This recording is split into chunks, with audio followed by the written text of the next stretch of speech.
Olá pessoal, vamos dar início ao assunto análise de riscos, conceitos básicos. Algumas definições: risco, uma ou mais condições de uma variável com potencial necessário para causar danos, lesões a pessoas, danos a equipamentos ou perda de materiais. Então isto é um conceito de risco. Perigo, expressa a exposição relativa a um risco e favorece sua materialização em danos. E o dano, severidade da lesão ou perda físicas, funcionais ou econômicas, resultante da perda de controle sobre um risco. Causa, origem de caráter humano ou material, relacionada com o acidente pela materialização de um risco que resulte em danos. Então a gente vê aqui que a figura, o trabalhador pensando lá no descanso e de repente acidenta.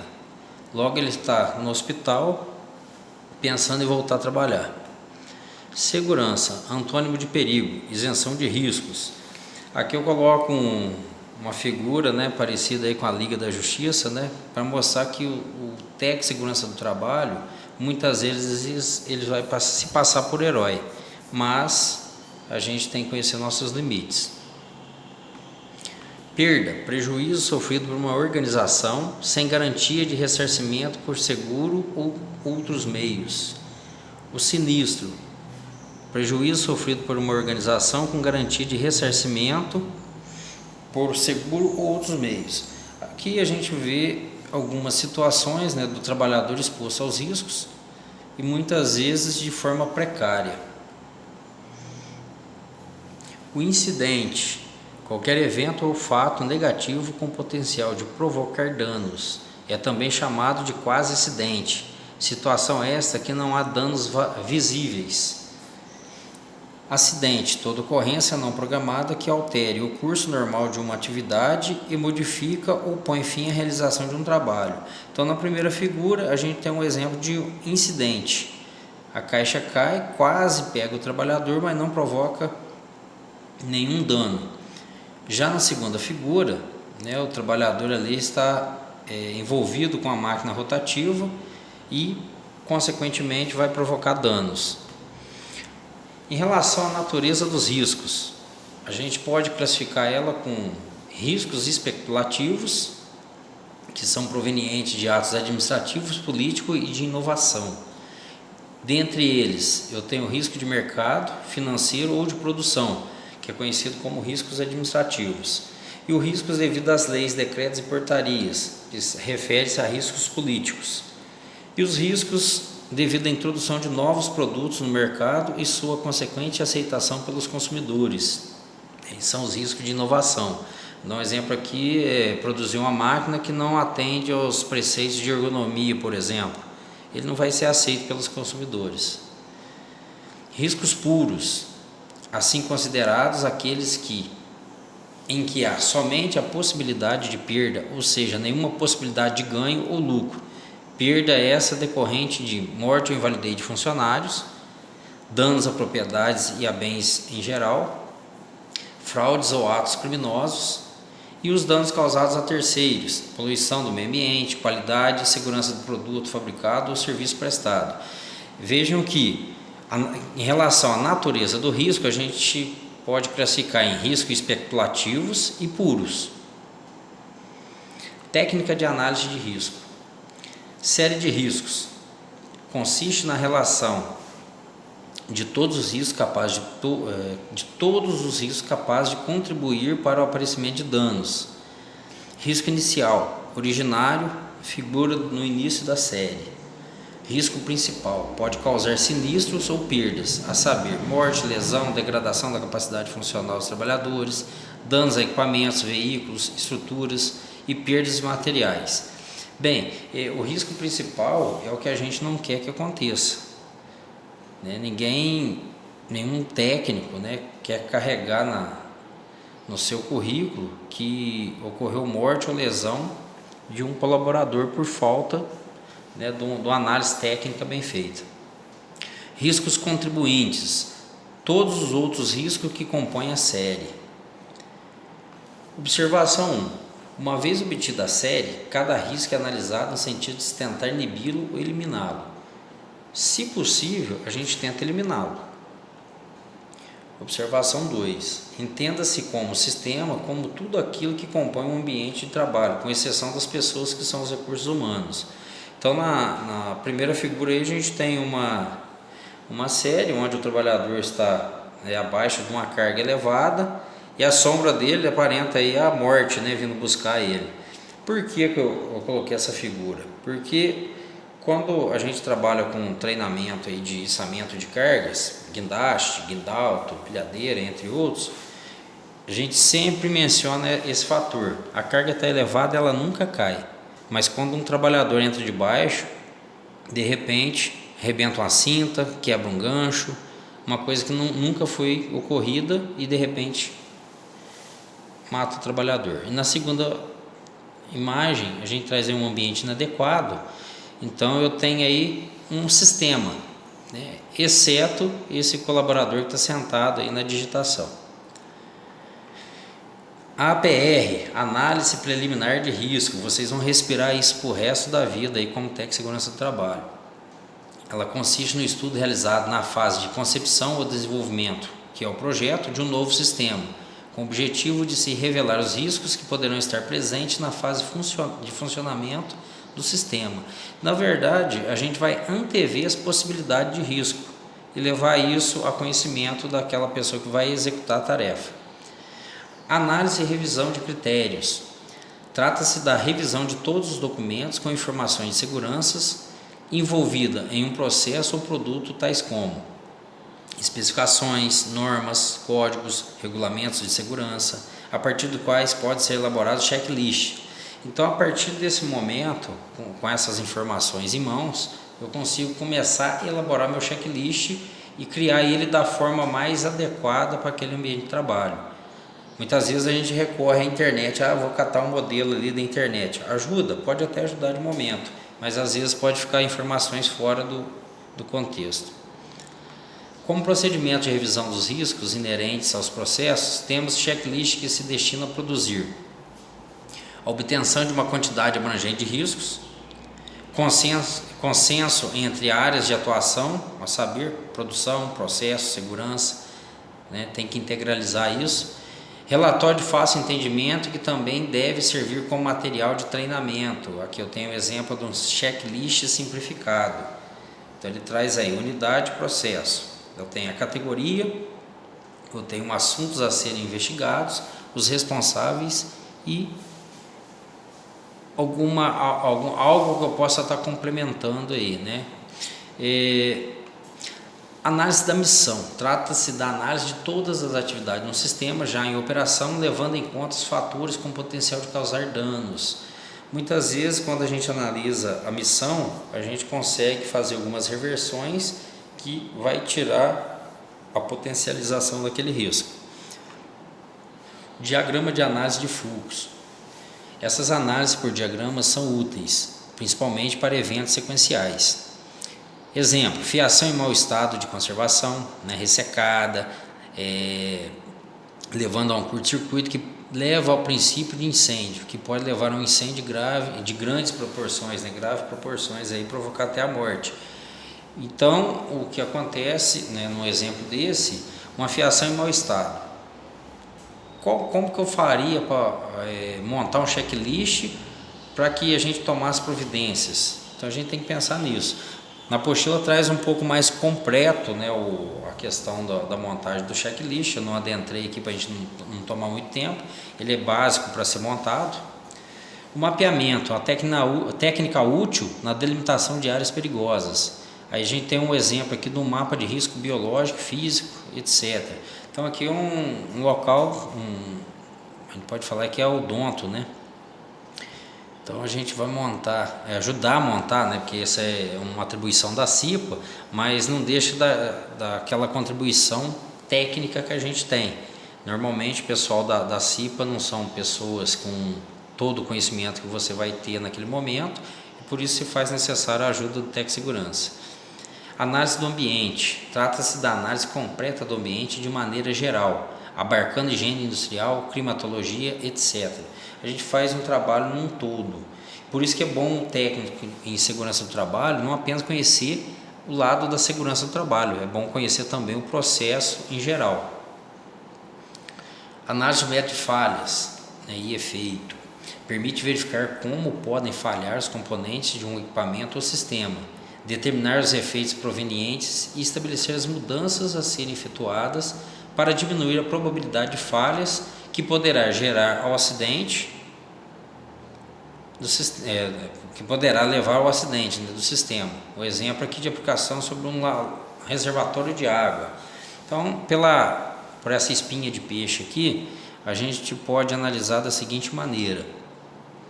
Como estou dando um exemplo aqui de um reservatório de água, na parte superior da espinha, temos aí a máquina, o método e o ambiente.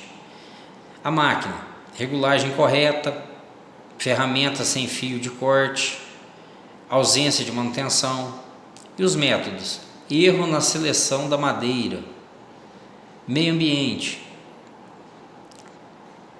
O que a gente pode antever em relação ao posicionamento daquele reservatório? Embaixo, mão de obra, material e medidas. Falta de treinamento em metodologia de corte. Normalmente, pessoal, o acidente ele ocorre e quando você chega à conclusão da investigação do acidente, você conclui que boa parte faltava treinamento, capacitação, que muitas empresas não aderem a esses fatores, né? Acha que treinamento não é necessário. Em relação ao material, baixa qualidade da madeira, medida, uso de madeira com tensão de secagem, erro de corte. Então a gente consegue montar uma estrutura. Análise de componentes críticos. Analisa atentamente certos componentes e subsistemas de importância crítica para determinada operação ou processo. Então, nesse momento aqui, esse trabalhador está fazendo um processo de soldagem, se faz necessário a gente conhecer não só o processo de soldagem, como funciona também aquele equipamento que está recebendo a solda, para a gente poder aqui determinar o subsistema. Técnica de incidentes críticos. É um método que serve para identificar erros e condições seguras que contribuem para os acidentes com lesão através de uma amostra de observadores participantes. Tais observadores participantes são selecionados os principais departamentos da empresa, de maneira que se possa obter uma amostra representativa das operações existentes dentro das diferentes categorias de risco. Isso com qual finalidade? Nem sempre a gente terá domínio de todo o processo, de todo o conteúdo, de tudo que funciona na empresa. Então precisamos recorrer a esses recursos. Resultados esperados a partir dessa técnica. Revelação com confiança dos fatores causais de acidentes industriais. Então vou ter um resultado 100% seguro. Identificação de fatores causais associados aos acidentes, com ou sem lesão. Revelação de uma quantidade maior de informações sobre as causas dos acidentes. Isso para finalizar a minha conclusão no análise de acidente, ela se faz necessária. Eu preciso de ter confiabilidade, segurança, identificar todos os fatores. Uso das causas dos acidentes sem lesão para identificar as potenciais origens dos acidentes que podem ocasionar lesões. Isso para a gente, se a gente conseguir antever isso daí, conseguimos talvez eliminá-los daquele setor. Análise antecipada dos acidentes, anterior à ocorrência dos mesmos, em função das consequências como danos à propriedade e produção das lesões. Então essa análise antecipada dos acidentes ajuda até na hora de propor ali o uso de medidas corretivas, aplicação de EPIs, obtenção de conhecimentos necessários para aumentar a nossa capacidade de identificação e controle dos problemas de acidentes. Essa obtenção de conhecimento, ela vai aumentar a nossa capacidade e o interessante é que para você fazer uma boa análise de acidente, se faz necessário um trabalho contínuo. Análise de procedimentos são as revisões das ações a serem praticadas em uma tarefa. Muitas vezes a gente tem que revisar os procedimentos, tanto é que a gente costuma montar o POP, Procedimento Operacional Padrão, para que isso nos auxilie no dia a dia do processo. Análise das contingências. Através desta técnica são analisadas situações potenciais de emergências derivadas de eventos não programados, por exemplo, erro humano ou causa natural inevitável. Análise de árvore de falhas. Técnica desenvolvida pelos laboratórios Bell Telephone em 1962, a pedido da Força Aérea Americana, para uso no sistema de mísseis balísticos intercontinentais. Bom, aqui a gente verifica uma árvore de falhas com algumas figuras, né? Essas figuras, elas são montadas de forma padrão. Então temos a primeira aqui que é AND e a segunda OR, que são representados pelos seguintes símbolos, né? O primeiro, que a gente tem logo de início aqui, né, para mostrar para vocês, AND e OR. Depois eu tenho aqui uma outra figura parecendo com a casinha, né, que é o evento provável. O círculo corresponde ao evento básico, não depende dos outros.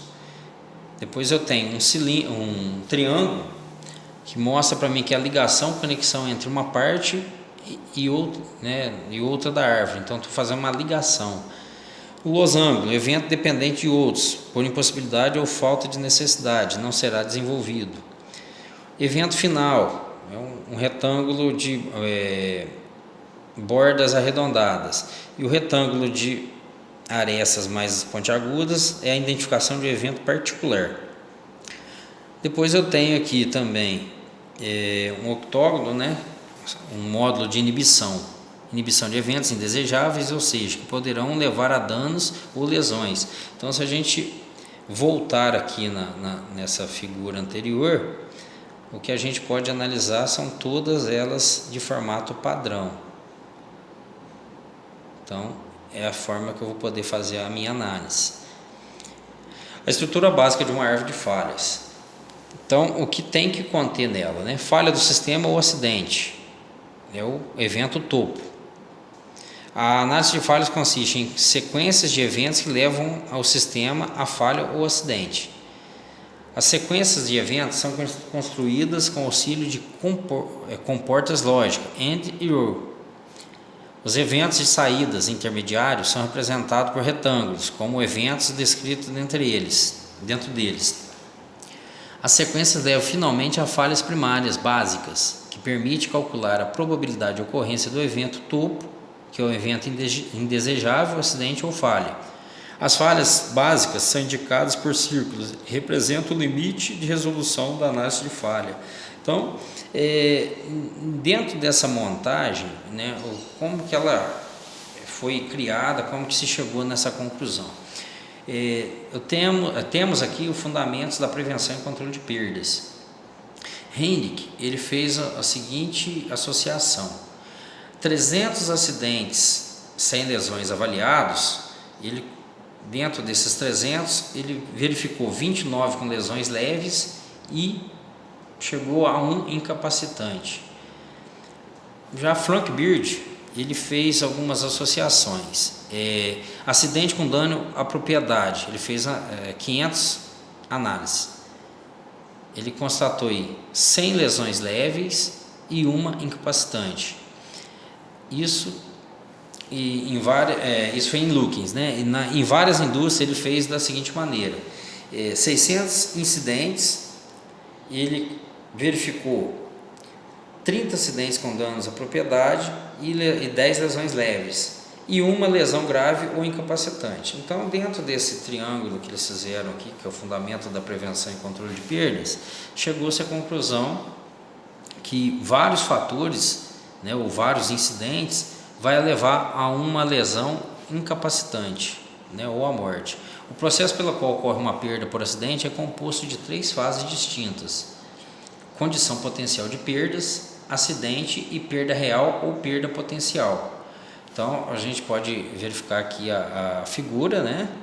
Temos aqui a causa, que é a condição potencial de perda. Na sequência, eu vou ter o fato. O que é o fato? É o acidente em si. E qual que é o efeito desse acidente? A perda real ou potencial. Circunstâncias que levam a perdas. Então, o que a gente podemos concluir aqui? O que leva às perdas? Um incidente, a falta de controle, que está ligado à administração, a causa básica, que são as origens,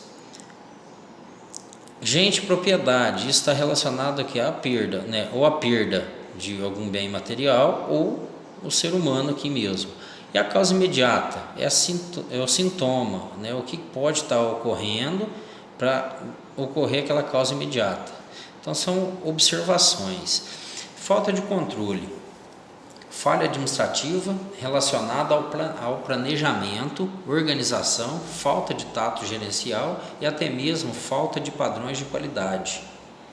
Então essa falta de controle ela agrega muito ali à área administrativa, às vezes até por falta de conhecimento da administração. Causas básicas, descontrole técnico administrativo, devem ser consideradas as origens das causas reais e indiretas dos acidentes e assim aquelas que devem ser realmente analisadas.